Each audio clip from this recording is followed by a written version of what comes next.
Pagina ng grupuan.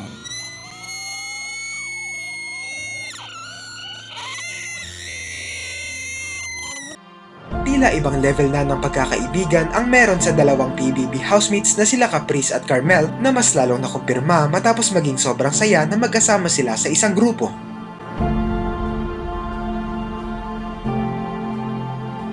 Nangyari ito kagabi sa episode ng programang Pinoy Big Brother kung saan kinakailangang hatiin ang mga housemates sa dalawang grupo para paglabanan ng tatlong tasks at sa pagtatapos nito ay maliligtas ang team na mananalo.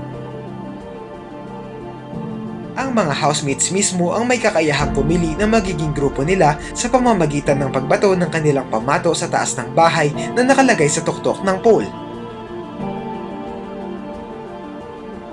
Makikitang sila Caprice at Carmel ay parehas na hindi na-shoot ang kanilang mga pamato at naunahan sila ng ibang housemates na makapili, dahilan para maging magkasama sila sa team ni Joaquin na mayroon pang bakanteng pwesto.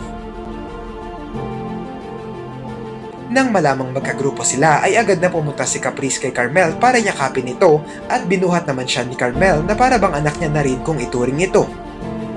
Panoorin ang video. Pagina ng grupuan.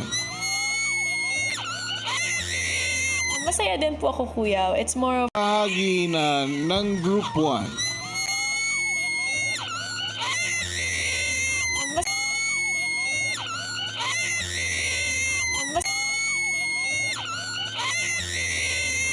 masaya din po ako, kuya. Hindi ito ang unang beses na sweet sila sa isa't isa dahil maraming beses na rin noon na makikitang hindi hinahayaan ni Carmel na mapag-iwanan si Caprice sa mahalagang task man o kahit sa katuwaan lang.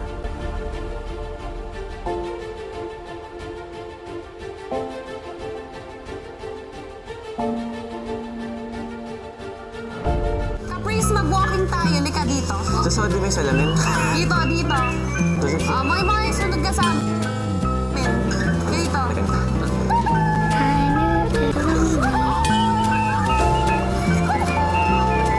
Dahil nga sa mga video na ito, marami ang talagang natuwa sa kung paanong naging komportable na si Caprice kay Carmel, lalo pat noong una ay kapansin-pansing hindi pa ganito kakulit si Caprice dahil na rin sa pagiging introvert niya.